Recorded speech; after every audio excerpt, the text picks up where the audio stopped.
Our speaker tonight is a seasoned entrepreneur and gifted storyteller. Thanks to his extensive experience in the fields of technology, filmmaking, and activism, he understands the power of a well-crafted story to bring people together and change to the world. Nate served as CEO of World Central Kitchen, where he worked hand in hand with the nonprofit's founder, world-renowned activist and humanitarian Chef Jose Andres. Nate directed all World Central Kitchen operations, leading the organization's emergency and disaster relief efforts. He formally joined World Central Kitchen after helping to lead efforts in the aftermath of Hurricane Maria that served nearly 4 million meals to people in need. Prior to taking on the role of CEO at World Central Kitchen, Nate produced the HBO documentary film Baltimore Rising. His career as a filmmaker has led him to produce, direct, shoot, and edit projects in Somalia, Haiti, Colombia, Panama, Uganda, Kenya, Iraq, and Liberia. In 2013, Nate was tapped by former President Bill Clinton to travel throughout Africa and document the president's 8-country humanitarian tour. In 2015, he conceived and directed the documentary Undiscovered Haiti with Chef Jose Andres, a project that was co-produced with National Geographic and PBS. Nate spent his early career as an entrepreneur in the technology and software industries. Before the age of 72, which would still be true. Before the age of 27, he had founded or co-founded 3 tech-based companies. Nate has also worked extensively with TED, curating and organizing events and conferences in locations including Doha and Washington, D.C. He was named a Change Hero by the Bill and Melinda Gates Foundation for his work with TEDx, elevating voices in underserved communities. Most recently, Nate has been in Ukraine, helping to feed people reeling from the Russian invasion, first on the Polish border and then on the front lines in the east. Nate's firsthand dispatches have provided insight into the humanitarian crisis. There's a lot to cover in a short period of time, so without further ado, it's my pleasure to introduce Reston native, Nate Mook.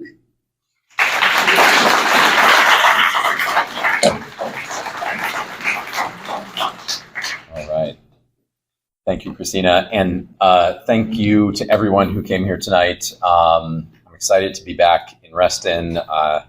My grandparents who passed away not long ago just lived on the other side of the lake, and I spent, obviously, all of my childhood here, and so always love a good excuse to come back and to be in this space, which I think used to be a grocery store back in the day, and then, But I love that the used bookstore is still here. The museum is still here. I was telling Christina that my mom, Sarah Larson, she helped found the museum, the Reston Museum. And so I remember when I was younger, much younger, early high school years, helping paint the walls of the museum. And it's so cool to see its mission continuing on. So truly an honor to be here today. I did just land a couple of hours ago from Ukraine, so it's about 2 a.m. for me, so forgive me if I am a little bit wonky. It is quite a journey to get in and out of Ukraine, obviously, because you can't fly because things get shot down. So you go into Poland and then you have to get across the border, and it can take quite a long time. So, but it's well worth it. So I'll share a little bit more about that work. But I wanted to start today. So we couldn't get the 2 screens working. I apologize. So we're going to have to just focus on this screen for now. But this is where it all began. So I wanted to start back at the roots. Normally it's interesting. Normally when I come and share, I'm asked to talk or share about the work, it tends to be really focused on the work. This is the first time I've sort of been asked to talk more about me, and it's just kind of a strange, weird thing to do. So, but I'm going to try to get through it. So I appreciate your patience. But this is where I grew up. This is 1668 Wainwright Drive, Colson Cluster. My dad's parents lived in Mediterranean Court, not too far away, and my mom's parents lived in Greenbrier Court, just across Lake Anne. So all of our family was here. All of our immediate family was here, and that's my mom. This was a few years back, but this is it's really I oftentimes people have asked me, especially being in Ukraine, sort of how did you end up there? How did you end up doing this? And it seems, I look back at my life and it can seem very disparate, like I've been doing so many different things and bouncing around, but it all sort of has sort of its connective tissue, right? It's connective threads. And I think one of those key things, the foundational things, was growing up here in Reston. My mom is a historian, and one of the things that she was doing while I was growing up was capturing oral histories of the early residents of Reston, many of whom are no longer with us. And creating an archive, and she was working with George Mason, and some of that work became part of the Reston Museum in the early days. And so from an early age, storytelling was sort of part of my upbringing. And this was actually my grandparents' house. It's my grandfather and me and my two brothers. I was the middle one. Wearing the tie. I don't know why I have a tie on, but tie and overalls, very, very fashionable. But I was very fortunate. Reston was such a special place because it was so community driven. And so I've had all growing up, I had a huge opportunity to be surrounded by such amazing people, including my grandfather. But we didn't do a lot of traveling. The farthest I think we would go would be like to Bethany Beach, Delaware. But most of the time was spent here in Reston.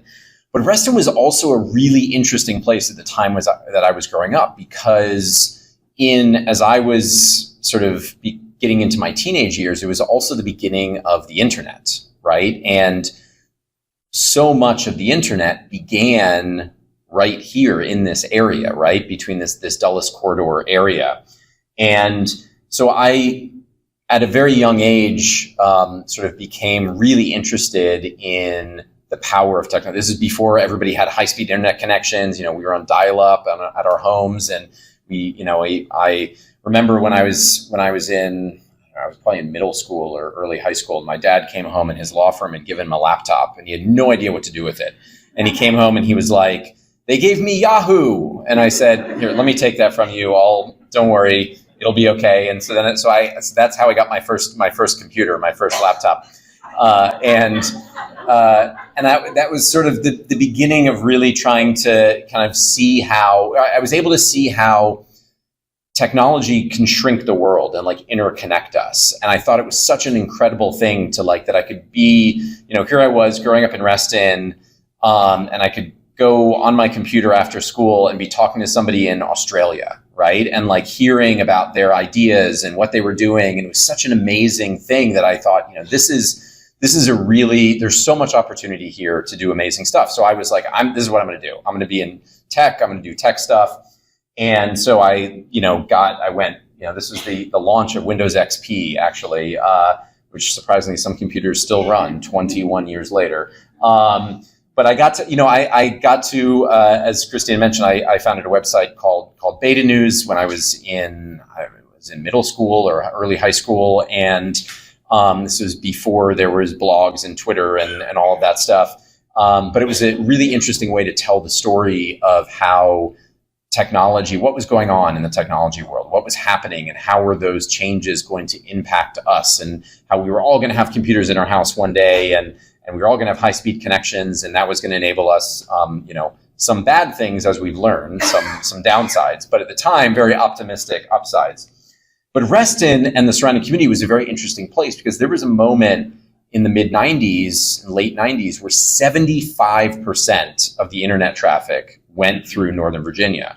And this was a place where we had some of our computers, and this is kind of what it looked like. It was kind of crazy back in those early days, just cables through the ceiling. And but this facility was one of the major internet hubs in the world at the time. And so, it was a really, interesting opportunity to be surrounded by all of this potential and possibility. So I was like, this is what I'm going to do. Went to university and then moved out to California to start an internet company out there. And so we upgraded. This is a much fancier version of that. And this is what I started to do. And I we moved into a fancy office building, and I was like, this is going to be, this is it. We're going to go public and make all this money and do all this tech stuff, and it's going to be amazing. This was in 2001, and the first kind of big stock market crash. The internet bubble burst. We had a CEO of the company that I had joined up with this other company, and the CEO that we had was kind of a shady guy, a bit of a shady guy. And when he was working with us, it wasn't too bad. But he later on, I discovered, went on to perpetrate one of the biggest internet frauds in history. After we had, our business had collapsed in the end. But it was a really interesting learning exercise, right? To not just be sitting in a classroom somewhere theoretically learning about this stuff, but really actually experiencing it. But I was 17, so I really had no idea what I was doing. But it was interesting. What came out of that was I met a guy who's still a close friend of mine named Drazen, and this is the two of us in Croatia and Bosnia. And we had come out of that internet company and started another software company. And that was the first time I really started to travel, because here I met this guy who was from this crazy place, the Balkans, right? And this was not too long after the war had ended. And now when I look back at it, it's really interesting after spending all of this time recently this year in Ukraine. But this is what Bosnia looked like. And this was years after the peace had come, but there was still so much damage and destruction. And for me, that was such a weird foreign thing, right? Growing up in a place like Reston, and then, seeing how other, the lives of other people and what they had to face. And so I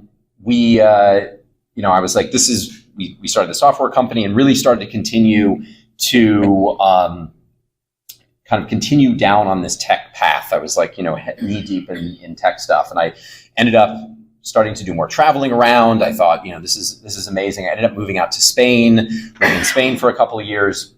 And I met this guy who came out to visit me. His name was Sean Parker. And you may have heard of him. He's in he has an appearance in the Facebook movie as well. But when he came out to Spain, it was interesting. This was about 2005, and nobody had any idea that social media was going to be what it is today, and Facebook is going to be. And even the guys who were running, Mark Zuckerberg and Sean Parker, they had no idea what they had built was about to change the world for good and for bad. But one of the things that Sean told me was that there's so much going on. You got to come back to the US. You got to come back to the States. The world is changing. All this technology, all this stuff is going on. And, while living in Spain is nice and they stay up late and they have siestas in the middle of the day and you can take naps, you're missing out. So you should come back and get more involved. So I came back and reconnected with a friend named Mike Nahorniak, whose parents are here today. And Mike and I ended up starting, he's a Restonian as well, lived here for many, many years, and his parents are still here. So we decided we were going to start another software company, And this was kind of like my life, like whiteboards on the walls and sitting in front of computers. And this was it was great for a while. I thought this was fulfilling, this dream I had when I was in high school and growing up here, and this interconnectivity and the internet was bringing so many things and there was so much possibility. But I also really started to feel very disconnected, even though you're so connected, because you start to live in this world, this bubble of sort of what you think is important and what you're building is, you think it's like the greatest thing ever, but then you're like, what is it really doing? Who am I really helping? What am I accomplishing? And I thought back to, this is my grandfather Cal and grandmother Nancy Larson. Cal, we were always told we were physically the most similar. I looked like Cal when he was really young, and we sort of had similar personalities. And then we actually, one year we did DNA testing. We did 3, you could spit into a tube and then see where your ancestry is. And we discovered we actually genetically were the most similar, so it made a lot of sense. But he, I was very fortunate growing up that he was very engaged, but both of them were very engaged. Nancy was part of the League of Women Voters and did amazing things here in the community. Cal as well did incredible amount of work. He was a lawyer, but made no money because he did all this pro bono legal work and worked with the Whitman Walker Clinic and was doing all this work with AIDS patients in the 90s, early 90s. I was surrounded by people who were giving themselves in service of others. And I sort of started to feel like I was missing something when I was sort of stuck in this tech bubble. And so I told Mike, the guy I'd started the most recent company with, I said, I'm going to go try and do some other stuff. I'm going to turn over, you're going to run the show. And he's done an amazing job. And has been very successful over the last 10 years. And the company had continued on. But I decided I needed to do something else. And I wasn't sure what it was. And I got connected up with these TED people. You might have heard of TED Talks. And they had just started this program called TEDx, which was sort of their idea was to take this big, expensive conference for very wealthy people that were flying out to California and make it accessible in all over the world. So basically opening up the platform that they had built to share information. And TED is, in many ways, it's just another form of storytelling. It's this sort of, it's this cross between entertainment and education. How do you connect with somebody to share something where that really resonates? It could be something totally different that they have no idea, they had no sort of preconceived notion about, but something, strikes something in their brain, and this idea gets planted, and it can change the way they think about the world and have tremendous impact. And so I thought this is really fascinating, this idea of how we, it sort of brought together the ideas of storytelling, also technology, of connecting people together, and also this sort of global reach. What was amazing about TEDx was that it was sprouting up all over the place, from villages in India to big cities like Berlin to, the Amazon, the rainforest down in Brazil. But one of the things that ended up happening was here in Northern Virginia. And in 2010, there was a massive gas leak in the Gulf of Mexico. There was an accident with Deepwater Horizon. Millions of gallons of oil were spewing out into the Gulf of Mexico. And so I went to TED and I said, what if we do something around this? Typically the TEDx events are locally focused. You have like a TEDx Reston, for example. And they said, well, we don't really do that, but this is kind of an important issue. And we want to, that we sort of, we'll let you do this thing. So we organized this crazy event in 3 weeks. And this is Sylvia Earle, who I think has spent more time underwater than any other human being. And is just an incredible conservationist and environmentalist. And so we brought together, we were watching this stuff on the news, the news where they were bringing the BP executives in front of Congress and yelling at them and saying, how can you be so bad? And I was like, this is kind of useless because you're not solving any problems. You're just, chastising people.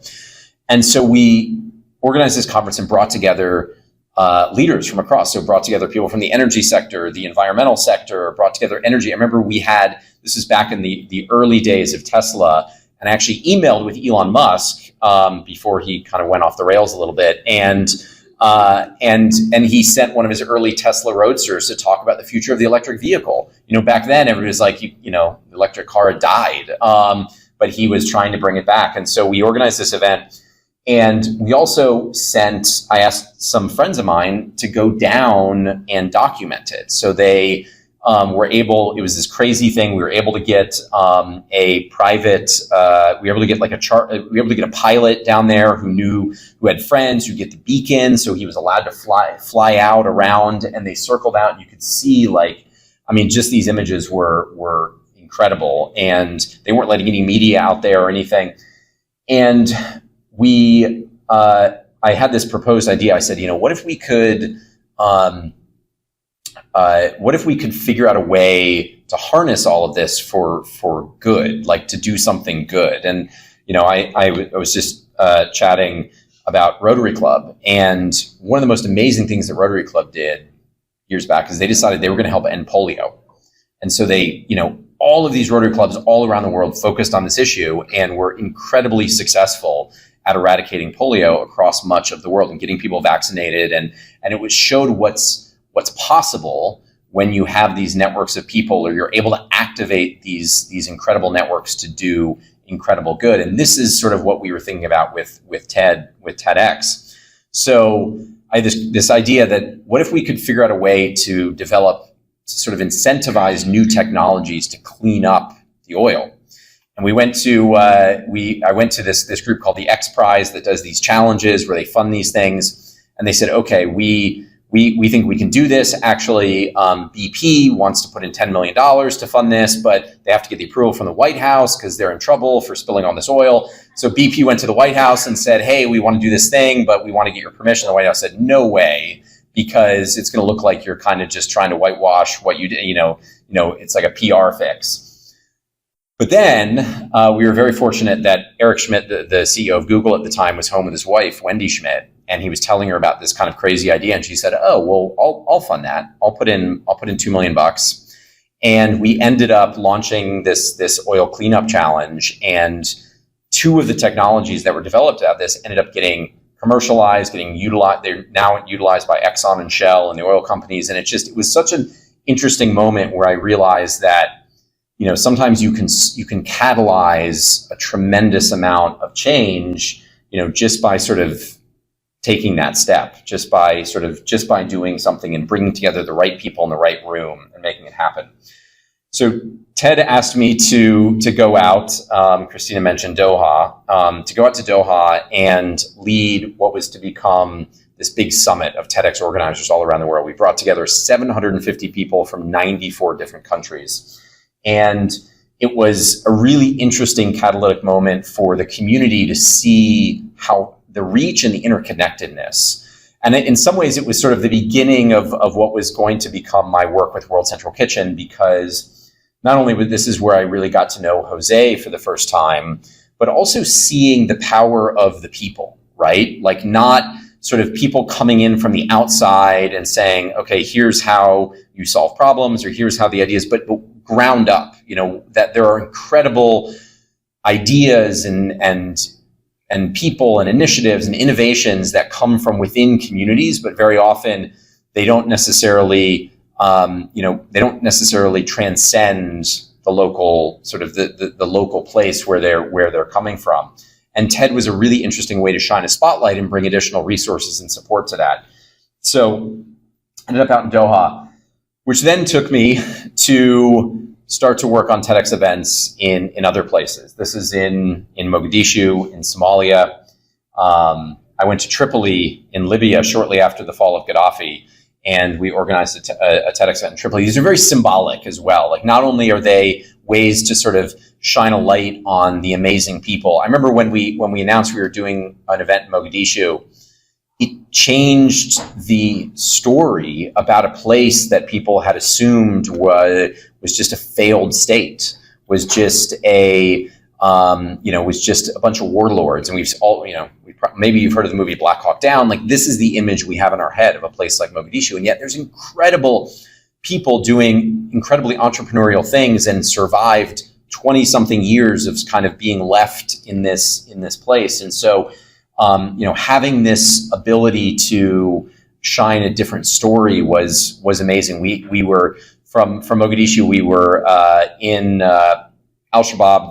The group that was there was still sort of on the outskirts of the city, so it was still dangerous. But we were able to bring some people into this event. But we had a satellite internet connection because they had there's no electricity there really. It's all generators, and then there was no internet except for satellite. And we were able to stream it, and I think we had 50,000 Somali diaspora tune in and watch the event. And all these international journalists who had covered Somalia over the years wrote about it. And all of a sudden they had something positive to say about this country. And it was a really sort of special moment. And I realized, that there was so much more to do. So I got in a car and I drove from London to Mongolia. And it was sort of interesting for a couple of reasons. One is the reason we took this kind of crazy route, we went to Lithuania and through Belarus and down, was because we were visiting TEDx communities all along the way. I had people in all of these places that hosted us all along the way and brought us in. And, it was also, it reminded me of, kind of what it felt like to be in Reston, right? Like we're this, incredible tight-knit community, and you would see your name, and like everybody, kind of, knew each other. And it was so cool to be able to go in these far-flung areas and have family, essentially. So this took 5 weeks. It was a pretty crazy tour, but it was also interesting because I saw Ukraine for the first time. I'd been to Ukraine previously, but this was in 2014, and the war in eastern Ukraine had broken out. They also had their revolution in the capital in Kyiv. When we drove through Kyiv, there were still people that were living in Maidan in the central square in Kyiv, and it was peaceful. They had succeeded. But as we drove down to the south near Odessa in Ukraine, there were tanks on the highways, and I was like, this is crazy. Like we're in Eastern Europe, and this is happening. And I made a bit of a mistake because I bought the car we were driving. I bought for 800 euros on German eBay, and it was a 750cc engine Fiat Panda. So it was a really old, from 1990, and it had 4 gears. And to get it from Germany, I had an export plate, which they let you, so I didn't have residency in Europe. And so we went through Ukraine, and then we went through Moldova back to Romania, and I got to the border with Romania, and the European border guard looks at sort of all the documents. He says, well, you have export plates on your vehicle to export to leave Europe, and now you're coming back into Europe, And so I thought very quickly, and I said, well, the only alternative we had was to drive from Ukraine into Russia, but there's a war going on in the east, and so we can't do that. So this is the only way we could go. And he stopped for a second, and he thought about it, and he said, yeah, you're right. And he let me right into Europe, and it was pretty amazing. We also went to some pretty far-flung places. I went up onto, this is Mount Everest, and we did an event with some incredible Sherpa at Advanced Base Camp at 22,000 feet at Advanced Base Camp. This isn't where we had the event. This was at 25,000 feet. But that's the peak of Everest up there. We didn't go all the way to the top. It's very expensive to go to the top of Everest because you have to have oxygen. You have to have, if you're having people carry your stuff. But so we went to the point where most people start to put on oxygen. But again, it was this, showing kind of how, we could go to all these places. And Christina mentioned the documentary work. And so while I was in Doha working on all this TED stuff and traveling around, I started to meet this team of filmmakers. They call themselves guerrilla filmmakers. But I love the idea how they were using technology, new camera technology at the time. And now it's like in our cell phones, right? I mean, Apple shows you these commercials. You can make movies with a cell phone. But even in those days, back 10 years ago, the technology to make cinematic, beautiful film was now finally affordable. You didn't need Hollywood equipment. And they were traveling around Africa and all these places, and they were making a documentary about camel milk, of all things. And I thought these guys are really interesting, and so I picked up a camera, and it was sort of in some ways kind of an extension of the storytelling I was doing back, in technology, and then in the TED stuff and on stage. And this is just a visual medium. And so we started to make films, and I'll show you just a quick snippet of. I'll cut this off, but this is something that we made in Somalia. Somalia is a new Somalia. When they were forming a parliament, a new constitution. I mean, basically building a country from scratch. I've always knew that I would come back one day. We've been forming the government since I've been here. Now we have a constitution. The actual president was elected by the parliament democratically, transparently, and it was being followed all over the world. And the president appointed prime minister, and the minister appointed his cabinet. Somalia has a unique opportunity to start a new parliamentary infrastructure and system. The potential is that this country could leapfrog many developmental stages and go to the front of the queue. dalkayna oo dawlad u dhalayaysa oo xornimo u bixayna waxa farx iga keenay. Somalia is back.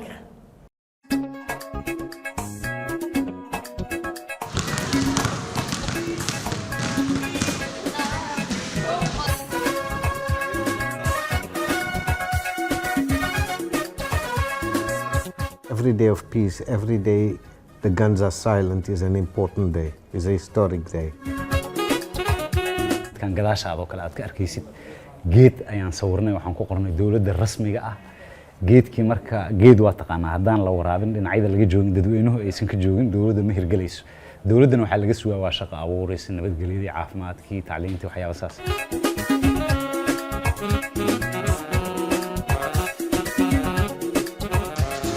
wax weyn ayaa arkay gabdhaha sidii horeeto oo lagu bixi karin jidka oo isbedel weyn jiray jidka adoo socota la iska dilaayo la iska kaaxiraayo hadda si fiican markii madaxweynaha si fiican loo darta ayaa xuriyad weyn helnay waana ku faraxsanahay.